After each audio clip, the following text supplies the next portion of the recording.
Aluxers, if you haven't heard of Joe Biden, then where have you been? His full name is Joseph Robinette Biden Jr., and he's a Democratic presidential candidate for the 2020 U.S. elections, running against current President Donald Trump. At the release of this video, he's taken the lead with pre-voting that's currently underway. Florida saw lines snaking around the block with people having arrived hours before voting stations opened. The number of pre-voters is 5 times higher than 4 years ago. If Joe Biden wins, he would be the oldest president in history at 77 years of age. If Trump wins, he would also be the oldest at 74. In the words of Biden, if we give Donald Trump 8 years in the White House, he will forever and fundamentally alter the character of this nation, who we are, and I cannot stand by and watch that happen. Welcome to Alux.com, the place where future billionaires come to get inspired. If you're not subscribed yet, you're missing out. Number 1. When did he enter politics? Biden is a seasoned professional, having been involved in politics for over half a century. He graduated from the University of Delaware with a political science and history degree and went on to get his law degree from the Syracuse University of Law School. He then served on the Newcastle County Council and went on to represent Delaware in the U.S. State Senate when he was 29 years old. He won a majority vote and defeated Senator James Caleb Boggs. Biden served in the Senate for 38 years. He ran for president in 1987 and withdrew from the race. He tried again in 2007 and again dropped out. Thereafter, he was the running mate for Obama and served as vice president for Obama from 2009 to 2017. So as the famous saying goes, Aluxers, third time's a charm. It's only a few days to see if that sentiment rings true. Number 2. What has he promised people? U.S. citizens have become used to expecting the unexpected when it comes to Donald Trump, so Biden's looking favorable in that he seems pretty boring and reliable. Well, we guess anyone compared to Trump would be deemed boring and reliable. Unless, of course, you bring them in to debate each other, which can shift things dramatically. Even the usually calm and slow to anger Biden couldn't hold back after 60 minutes of having insults and bullying tactics thrown at him by Trump. But we digress. So, what does Joe Biden offer the American people? An increase in COVID testing stations, a raise in the minimum wage, focus centered on green energy, immediate business support for minorities, a focus on rejoining the Global Climate Accord, undo the bad reputation that America currently has, and expand Obamacare. His desire and slogan is Build Back Better. Can he do it, Aluxers? Like anything, only time will tell. Number 3. Biden has moneyed interests. Nobody, whether you're a politician, teacher, gym instructor, or writer, has a 100% squeaky clean past. There will always be something that you've done that you're not proud of. Unlike teachers, writers, or gym instructors, if you're a politician, it usually comes back to bite you in the butt. Biden is no exception, although how you view these allegations is your own choice. Senator Bernie Sanders pointed fingers at Biden, accusing him of bailing out the crooks on Wall Street who nearly destroyed our economy 12 years ago. What Biden did was vote in favor of a $700 billion Wall Street bailout package. Since then, opinions have favored Biden in this move, claiming he was right and Sanders was wrong. Moving on, Biden has also been accused of taking money from his backers during poll debates, which is vastly different to his campaign sentiment of only using fundraising and small donations. But these allegations pale in comparison to what Joe Biden has been accused of, which we'll dive into next. Number 4. Like Trump, he's also been accused of sexual misconduct. A former employee of the then U.S. Vice President Joe Biden, Tara Reade, has accused Biden of sexually harassing her in the halls of Congress roughly 30 years ago. His response to this allegation? I'm saying unequivocally, it never happened. Neighbors and close friends of Reade have come to her defense, saying they remember her telling them about the incident shortly after, and that she was distraught about it as she respected Biden. The New York Times did an investigation into the allegations and affirmed that 2 friends had described the details of the attack in 1993 and again in 2008. Biden has received negative press about being too touchy-feely, and we'll go into more details of his wandering hands later on. Next, though, how his handling of an incident in 1991 has hung over him. Number 5. The Joe Biden-Anita Hill controversy. In 1991, Anita Hill came forward with allegations of sexual harassment from then Supreme Court nominee Clarence Thomas. The case went to court and Hill had to testify before a panel of white men. In Anita Hill's biography, Speaking Truth to Power, she highlighted Biden's role in the hearings, saying that he assumed Thomas was innocent and had made her share details that disgusted her. He has been criticized for not defending Hill properly. The following year, the Equal Employment Opportunity Commission recorded 9,920 harassment complaints, which was a 50% increase from the previous year. Following that, in the 1992 election, a then record number of women were elected to serve in Congress. Biden did acknowledge the role he played 8 months later when he said he was worried he had not attacked the attackers of Hill more frequently and consistently. However, some good did come from the Biden-Anita Hill controversy, which we'll look into next. Number 6. Thanks to Biden, the 1994 Violence Against Women Act is in place. One of Biden's most memorable achievements was the 1994 Violence Against Women Act, which had many benefits, including keeping the address of battered women confidential and having protection orders be recognized across all jurisdictions. That same year, he helped pass the Crime Bill. It ultimately paid for more cops on the beat, along with trained police and lawyers to investigate domestic violence, and allowed a bigger budget for more prisons with tougher sentences. Number 7. The truth behind Joe Biden's son. His name is Robert Hunter Biden, but you can just call him Hunter.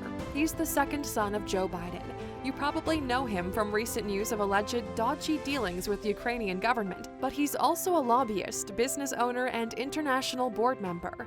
Hunter has had a very colorful life. He was dismissed from the military for cocaine usage, had a paternity suit against him which confirmed he was the father of a child born in 2018. He dated the wife of his late brother for a while and then married filmmaker Melissa Cohen after courting for just a week. Hunter was on the board of Burisma, a Ukrainian energy company where he's been accused of misconduct. It's believed his role on the board affected U.S. policy toward the Ukraine. Trump requested the Ukrainian government to see if they could find any wrongdoing and is sharing frustration that the media is not taking the allegations seriously. Hunter said that taking on the role was, quote, poor judgment, but he did nothing wrong. He has since resigned. Biden added, "No one has asserted my son did a single thing wrong. No one has asserted that I have done anything wrong except the lying president. That's the only thing. That's the focus." Number 8. What kind of president would he be? Well, old for a start, but voters are keen to find out if he'll be a blandly moderate Democrat or will become more aggressive, fiery, and ambitious. Biden hopes to fulfill both roles. He's assured voters that his presidency wouldn't be as chaotic as the past 4 years, and he's made a virtue out of bland normalcy. Biden is identified as mostly a centrist, which is defined as a political outlook that supports a, quote, balance of a degree of social equality and a degree of social hierarchy. What he's brought forward with conviction is he is not a socialist. However, many times, Trump might say that he is. Number 9. Despite tragedy, Biden has managed to come out strong and kind. We mentioned Biden's second son, Hunter, but did you know he had a daughter and another son, too? In 1972, just a few weeks after he won his Senate seat, his wife and 3 children were in a serious car accident. They had gone to pick up a Christmas tree when their station wagon collided with a tractor-trailer carrying corn cobs. His 13-month-old daughter, Naomi, and his wife died. The 2 older boys had serious injuries and were hospitalized. Biden always wanted a daughter. He still jokingly said his wife would only be barefoot and pregnant in the kitchen until a little girl was born. When he was sworn into the Senate, they did it from Beau's hospital room. Sadly, Beau also died, but many years later in 2015, he had brain cancer. Biden also underwent 2 separate brain surgeries himself, both caused by aneurysms. Number 10. A regular middle-class Joe. Biden has also been known as Middle-Class Joe throughout his political career. He claims to have been raised broke, but now at the age of 77, he's worth $9 million. When he was elected to the Senate at 29, he was earning $42,500 a year. In 2009, he was earning $169,300 a year while still in the Senate. Of course, Biden has earned money in other ways too, including his book, Promises to Keep, on life and politics, which earned him $71,000 in royalties and $9,500 for the audiobook rights. While working in the White House, he was earning roughly $225,000 a year, which works out to $1.8 million while working as Obama's VP. His real estate is valued at $4 million. He has investments worth $4 million, and of course, if he becomes president, he will likely earn a hefty increase. And if you'd like to hear some more about Biden, we highly recommend listening to A Good and Decent Man, Joe Biden, Rescuing America by Jeffrey Giuliano. You can find it on Audible using our code Alux.com/freebook. Number 11. He likes to fabricate and embellish facts. Biden has described himself as a gaffe machine. He has a few tall tales to share if you're willing to listen. Like the time he was shot in Iraq. False. He later admitted he was near where the shot landed. What about the time he met survivors of the 2018 Parkland, Florida school shooting? False. Or surely you know of the time he was arrested for visiting Nelson Mandela in apartheid-era South Africa? False. He later confirmed he was just detained. But how can we be certain that even happened? Oh, Aluxers, we have more, but then we'd have to scrap the rest of the video. Number 12. He supports gay marriage.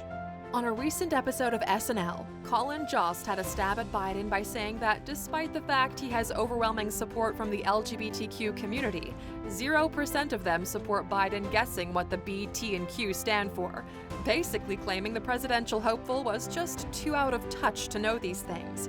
The reality is far different. Biden is miles ahead of other national leaders when it comes to LGBTQ rights and equality. Biden was the first national leader to publicly support gay marriage. In his words, absolutely comfortable with same-sex marriage. He was also heard telling the mother of a transgendered child that discrimination against trans people is, quote, the civil rights issue of our time. Biden might be woke in some issues, but he's not that woke in others. We mentioned that Biden was rather touchy-feely, so let's talk about that some more. Number 13. Joe Biden has been accused of being too hands-on. Biden has been known for his rather tactical approach to politics. Perhaps COVID hasn't been all bad and that he has to keep his hands to himself. Several video montages have surfaced of Biden being very affectionate with women of all ages. Lucy Flores, a former Nevada state legislator, came forward in 2019, highlighting an incident that took place in 2014. She tells how Biden had come up behind her, touched her shoulders, and kissed the back of her head. While she added it wasn't sexual, it did make her feel uncomfortable. Biden's response seems to have appeased many, for now at least, when he said, "In my many years on the campaign trail and in public life, I've offered countless handshakes, hugs, expressions of affection, support, and comfort, and not once, never, did I believe I acted inappropriately. If it is suggested I did so, I will listen respectfully, but it was never my intention." Number 14. Who supports Biden? Reports differ as to who is voting for Biden. Some suggest Hispanics are increasing in numbers in their support for Biden. Others say young Black Americans are not interested in voting for Biden at all, and we really won't know until the results are out. Biden, however, does have a certain amount of celebrity collateral, but as we've seen in past campaigns, that means very little. Hillary Clinton is a prime example of that. She outpaced Trump in popularity ratings, and her supporters included big names like George Clooney, Lady Gaga, Jennifer Aniston, and Justin Timberlake, and it got her nowhere. Joe Biden has the backing of Dwayne Johnson, Jay Leno, Cardi B, Zooey Deschanel, Tom Hanks, Rita Wilson, Jennifer Hudson, Barbara Streisand, and our favorite, Titus Burgess. Number 15. Why is he running for president? So the question remains, why exactly is Joe Biden running for president? Let's go full circle to our opening blurb, where we said, in the words of Biden, "If we gave Donald Trump 8 years in the White House, he will forever and fundamentally alter the character of this nation, who we are, and I cannot stand by and watch that happen." So, Aluxers, who do you think is going to win the 2020 US presidential election? We'd love to hear your views in the comments section below. Now, since you stuck with us until the end, we do have a bonus fact for you. According to Joe Biden, I don't always write my own speeches, but when I do, I like to plagiarize parts of them and not give credit. Okay, so he didn't actually say that. We're just embellishing the truth a little. Hey, if Biden can do it, so can we. But in all seriousness, Aluxers, Biden has been called out a few times for plagiarizing, and no, it's not a compliment to the original author. Trump has accused him of plagiarism. Neil Kinnock rightfully called him out for copying issues in the 80s, which was a factor in Biden suspending his first presidential campaign. And now he's being accused of copying from Canadian Jack Layton's final letter in his nomination speech. Hopefully, the copy and paste trend of Joe Biden will be put to rest should he become president on the 3rd of November. Thanks for watching, Aluxers. We hope to see you again tomorrow. Don't forget to like and subscribe for more videos.